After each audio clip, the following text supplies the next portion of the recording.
Bonsoir à tous, il est 19h, voici les titres d'autres journaux. Le chef de la diplomatie algérienne, Ramtan Lamamra, multiplie les rencontres diplomatiques à New York à l'occasion de la 76e session de l'Assemblée générale de l'ONU. Il a plaidé pour l'entraide internationale et plus de coopération pour faire face à la pandémie de coronavirus et au dérèglement climatique. Nous irons à Béjaïa à la rencontre des jeunes électrices et électeurs soucieux du développement de leur ville. Ils placent de grands espoirs sur les prochaines élections locales et comptent bien choisir celles et ceux qui portent leur voix et qui répondent à leurs préoccupations. Dans le grand format de ce week-end, nous prenons les nouvelles des habitants d'un village particulièrement ravagé par les derniers incendies, le village Ekhlijen dans la commune de l'Alba al Thirathen. Sur place, les esprits sont encore marqués par ces incendies, mais les habitants tentent de tourner la page. Enfin, un musée pas très connu du grand public et pourtant il renferme la plus belle collection de verres antiques au Maghreb, découverte du musée d'archéologie de Tipaz à la fin de ce journal. Voilà pour les titres, bienvenue à tous. En marge des travaux de la 76e session de l'Assemblée générale de l'ONU, le ministre des Affaires étrangères et de la communauté nationale à l'étranger, Ramtan Lamamra, a participé à une réunion ministérielle par visioconférence sur le renforcement de la coopération internationale.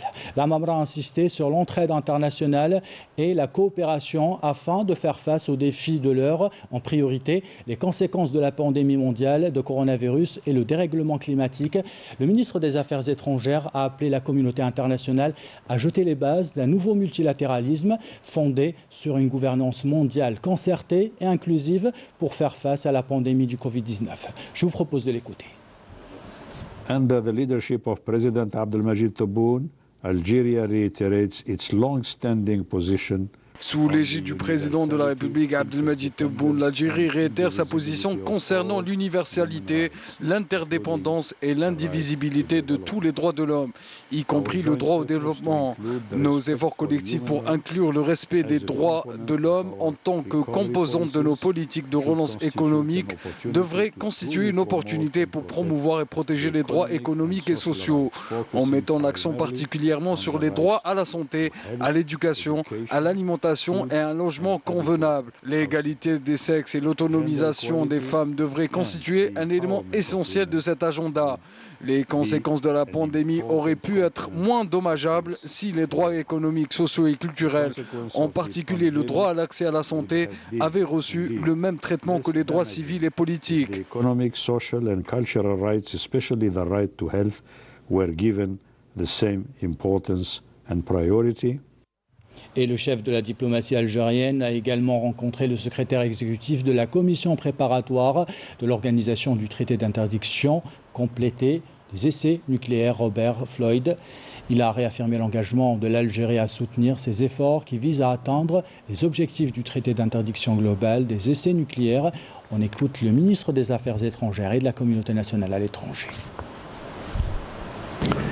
Je souhaiterais saisir cette opportunité pour inviter les pays qui n'ont pas encore signé ou ratifié le traité d'interdiction complète des essais nucléaires à le faire sans délai, afin de permettre l'entrée en vigueur de cet instrument important après 25 ans de son ouverture aux signataires. L'Algérie salue l'entrée en vigueur cette année du traité. Cet instrument juridiquement contraignant représente sans nul doute une contribution essentielle pour atteindre l'objectif ultime du désarmement nucléaire. Et comme on vient de le voir, Ramtan Lamamra mène un véritable marathon diplomatique. Il a rencontré ses homologues portugais, slovéniens, nigérians et finlandais. Les discussions portaient sur les questions régionales et internationales et le renforcement des relations bilatérales. Les détails avec Yamina Saïch.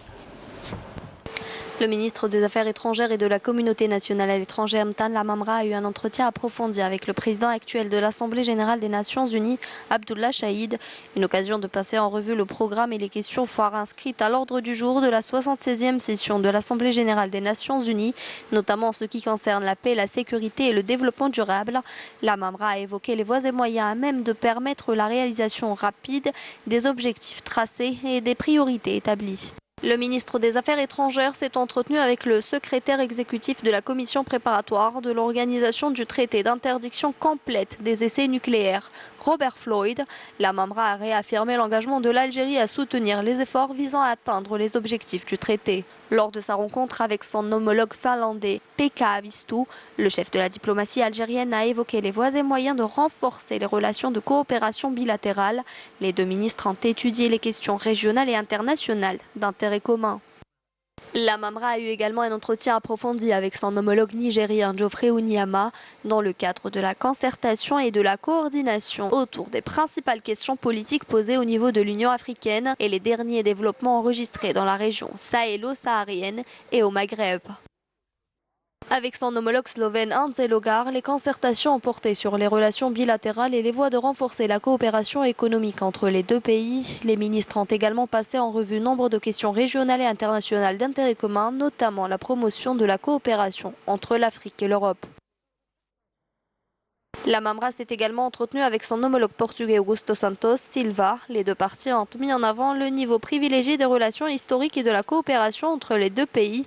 Ils ont également passé en revue les développements au Maghreb arabe, au Sahel et au Sahara, outre les perspectives de renforcer les efforts afin de relever les défis conjoints. Autre rencontre de Ramtan Lamamra avec son homologue russe Sergei Lavrov. Au menu des discussions, la consolidation du partenariat stratégique entre Alger et Moscou et la poursuite de la concertation et la coordination de manière périodique autour des questions régionales et internationales d'intérêt commun. Dans l'actualité de ce vendredi, la rencontre gouvernement-allié est prévue demain et après-demain au Palais des Nations. La rencontre est organisée par le ministère de l'Intérieur, des collectivités locales et de l'aménagement du territoire et sous le patronage du président de la République Abdelmajid Tebboune. Cette rencontre a pour objectif d'évaluer les politiques du gouvernement socio-économique local et d'analyser les contraintes rencontrées sur le terrain. Objectif: répondre efficacement aux besoins de la population et mettre les jalons d'un développement local rénové. La rencontre vise aussi à réfléchir à une nouvelle approche en matière de développement local qui ambitionne d'ouvrir des perspectives pour la mise en place d'un nouveau cadre de conception, de concertation, d'exécution, de suivi et d'évaluation des programmes locaux de développement. Elle est placée cette année sous le slogan Relance économique, équilibre régional, justice sociale. Nous reviendrons demain sur cette réunion avec plus de détails. En application, destination maintenant, Béjaïa. Sur place, notre équipe a rencontré des jeunes habitants de la ville, des jeunes politisés impliqués dans les prochaines élections locales. Ils sont décidés, vous allez le voir, à aller voter le 27 novembre prochain pour choisir celles et ceux qui portent leur voix et qui répondent à leurs préoccupations. Reportage de Malek Darahmoun, commentaire signé Raouf Hamouch. Motivés par l'espoir d'une Algérie nouvelle, les Béjaouis, notamment les jeunes, ont beaucoup d'attentes vis-à-vis des futures élections locales. Sur place, nous en avons rencontré quelques-uns qui ont partagé leurs rêves et leurs aspirations avec nous. Ils sont convaincus que le changement tant escompté se fera par les urnes. Les élections du 27 novembre apporteront certainement beaucoup de bien pour le pays. En tout cas, c'est tout ce que nous souhaitons. Il faut que tous les jeunes votent massivement au rendez-vous du 27 novembre prochain. Nous souhaitons voter pour une personne qui pourra développer notre commune car elle a beaucoup de potentiel. Lutter contre la corruption, assurer un réel développement local, être à l'écoute des doléances des habitants de la commune, c'est ce que veulent les habitants de Béjaïa. Le changement se fera par un vote massif des citoyens. Il faut que tout le monde soit impliqué lors de cette échéance électorale pour actionner un réel processus de développement ici à Béjaïa.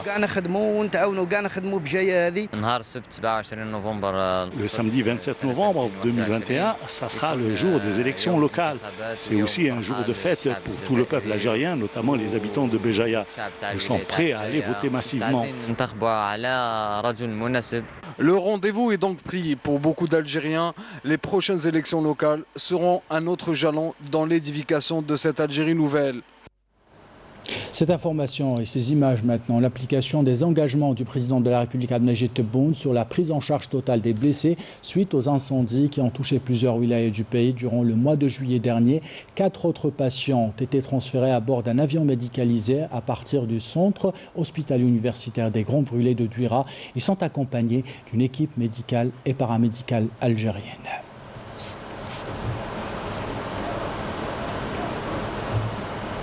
Et 4 autres patients sont arrivés hier soir à l'hôpital Assi Badem en Turquie pour recevoir des soins. Accompagnés d'une équipe médicale et paramédicale algérienne, les patients se disent reconnaissants pour cette prise en charge de l'État. Je vous propose de les écouter. Je remercie Monsieur le Président. Je ne croyais pas, mais voilà, je suis bien arrivée en Turquie. Je remercie très bien le Président de la République. Je remercie le Président de la République. Je suis très bien. Le grand format de ce journal le conduit dans l'un des villages les plus touchés par les incendies qui ont frappé la wilaya de Tizi Ouzou. Il s'agit du village Ekhlijen dans la commune de l'Arbala Thirathen. Sur place, les habitants ont du mal à tourner la page et oublier les lourds dégâts matériels et humains. Les esprits sont encore marqués par ces incendies, mais les habitants rencontrés sont décidés à tourner la page. Pour cela, ils comptent sur la solidarité des Algériens et l'aide de l'État. C'est un grand format signé Abdelmajid Benrassi. 45 jours déjà après les incendies qui ont ravagé Ekhlijen, le village aux 4 hameaux, Théoris Lalla, Afali, Imatoukan et Agoulmine, où nous nous sommes rendus. Un village plein de vie et d'espoir malgré la tragédie que les habitants viennent de vivre. Ils ont connu un véritable drame avec la perte de leurs récoltes, leurs propriétés, pour certains leur maison. Mais le plus dur, c'est de perdre un être cher. Ekhlijen ont perdu 24 personnes et des blessés sont encore dans les hôpitaux. Nous avons connu un véritable drame. Ma maison a été sérieusement endommagée. Je n'aurai pas où loger. Les toitures ont brûlé. Avec l'hiver qui arrive, ça va être dur.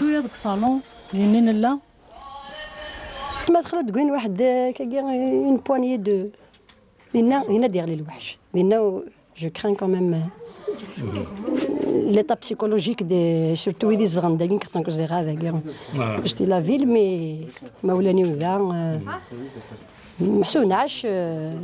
un cauchemar, vraiment un cauchemar.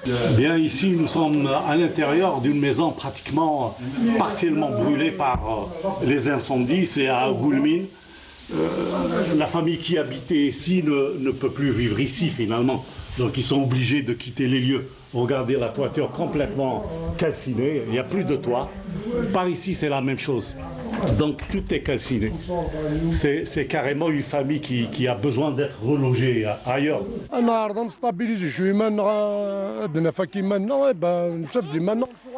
C'est difficile, nous essayons de reprendre une vie normale, mais les gens sont toujours sous le choc. Les enfants sont retournés à l'école avec l'aide des psychologues et des médecins qui sont venus. Mais tant que nous avons des blessés à l'hôpital, nous sommes inquiets. Il n'y a pas d'espoir.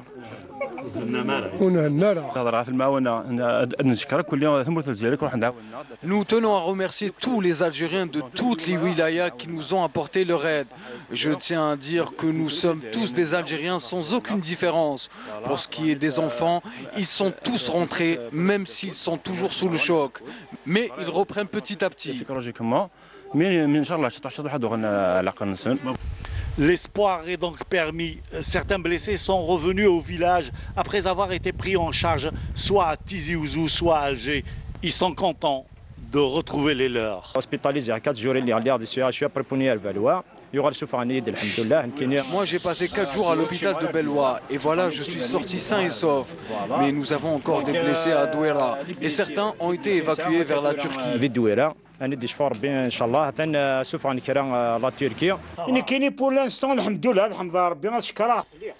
Moi, je suis passé par Douira et tout va bien aujourd'hui après les soins. J'ai fait un contrôle, tout est rentré dans l'ordre. Les femmes et les enfants sont les plus traumatisés par le drame. Ils reprennent tout de même leur vie normale. même s'ils sont encore sous le choc. À l'arrivée des feux, nous avons fui le village. Aujourd'hui, nous n'avons plus peur du feu.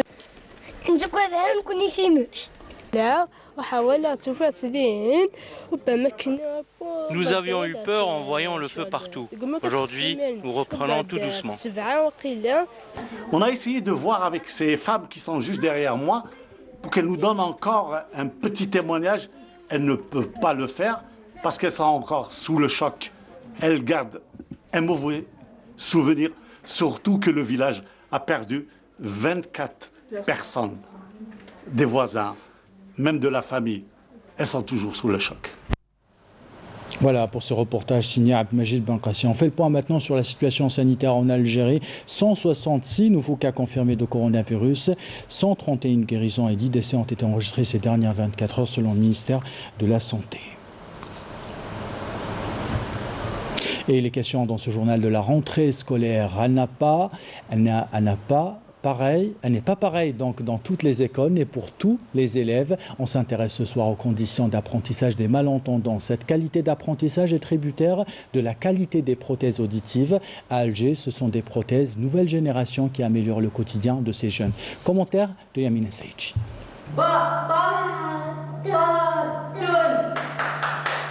Pour comprendre la différence entre les appareils auditifs classiques et les appareils auditifs modernes, cette classe de malentendants a été divisée en deux groupes. Résultat, les élèves équipés du modèle classique ont eu beaucoup de difficultés à assimiler le cours, tandis que les élèves qui portent une prothèse auditive de nouvelle génération arrivent à mieux percevoir l'environnement sonore. Avec cette pandémie, nous sommes obligés de respecter la distanciation physique. Les appareils auditifs anciens, reliés à un amplificateur sonore, empêchent les élèves de se déplacer. Avec ce modèle nouvelle génération, j'arrive à communiquer avec les élèves sans aucune difficulté. Doter les établissements scolaires d'équipements modernes a eu un impact positif sur les résultats des élèves souffrant de déficiences auditives. Nous avons des classes d'examen. Le programme est le même que celui du ministère de l'Éducation nationale. Les résultats d'apprentissage de nos élèves de 4e et 5e année s'améliorent. Et sur les 17 élèves à avoir passé leur bac l'an dernier, 6 ont réussi l'examen.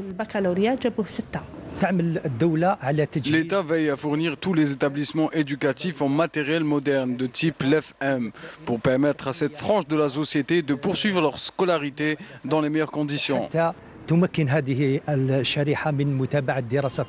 Pour une meilleure prise en charge des personnes atteintes de cet handicap, il est prévu de lancer une école nationale supérieure pour la formation d'enseignants spécialisés dans l'éducation des malentendants sous la tutelle du ministère de l'Enseignement supérieur et de la Recherche scientifique.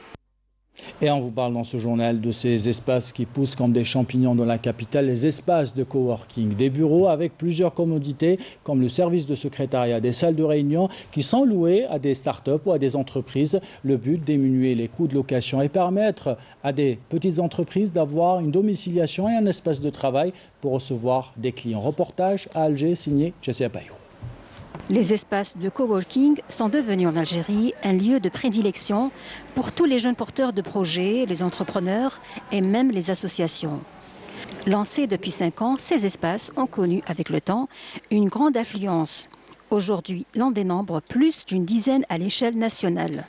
On est un coworking space, n'importe qui peut venir ici, louer un espace dans lequel il peut travailler. On offre un espace de travail pour les gens qui en ont besoin et aussi on offre une domiciliation. Ça veut dire que les entreprises peuvent choisir the address, l'espace de travail des address, comme leur environ 40 entreprises sont domiciliaires chez nous, plus des gens qui font du coworking, ça veut dire qu'ils ont besoin d'un espace de travail pour une journée, quelques heures ou peut-être pour un mois. Un service présenté dans un cadre agréable avec toutes les commodités et à moindre coût. Mon travail ici consiste à recevoir des clients, leur expliquer ce qu'on fait, essayer de parler de notre produit en gros. Ici, ça se passe bien parce que nous avons la possibilité de faire connaissance avec aussi d'autres entreprises et franchement, c'est bien. Ça nous a aidé dans le sens où on est de jeunes entrepreneurs. Au moment où on a décidé de nous lancer, moi et mon ex-collègue qui est mon associé aujourd'hui, un des problèmes qu'on avait, c'était la location du local, du siège, qui était très cher. Donc le coworking space était une meilleure alternative pour nous, point de vue espace location, c'est-à-dire point de vue financier. Et d'un autre côté, il y a l'opportunité de rencontrer d'autres entrepreneurs où il y a une interaction, on apprend des uns et des autres. Et donc voilà, c'est tout bénéfique. C'est un cadre très agréable, donc on a accès à des informaticiens qui sont déjà installés ici, donc si on a un truc à faire, des imprimantes qui sont disponibles, c'est pas la peine qu'on achète des imprimantes, surtout pour les jeunes entrepreneurs qui commencent, donc ils n'ont pas assez de financement pour tout financer. J'encourage beaucoup d'entrepreneurs de venir de travailler dans ces espaces et c'est une bonne synergie avec les jeunes, avec les seniors. Et on termine ce journal avec le riche patrimoine de notre littoral. Tipaza est connu pour ses plages, pour ses ruines romaines, mais moins pour son musée d'archéologie. Et pourtant, le musée recèle une collection exceptionnelle de verres antiques, la plus belle de tout le Maghreb, nous dit-on. Reportage de Hanel Bourayo, commentaire signé Raouf Hamouch.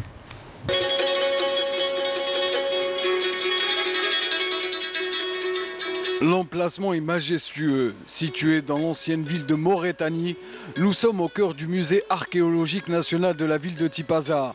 Érigé en 1955, le musée recèle de véritables trésors reflétant des pages de l'histoire de la région et de la préhistoire. En pénétrant dans la salle d'exposition, le visiteur se retrouve face à ce sarcophage en marbre qui raconte une scène de l'histoire de la Grèce antique.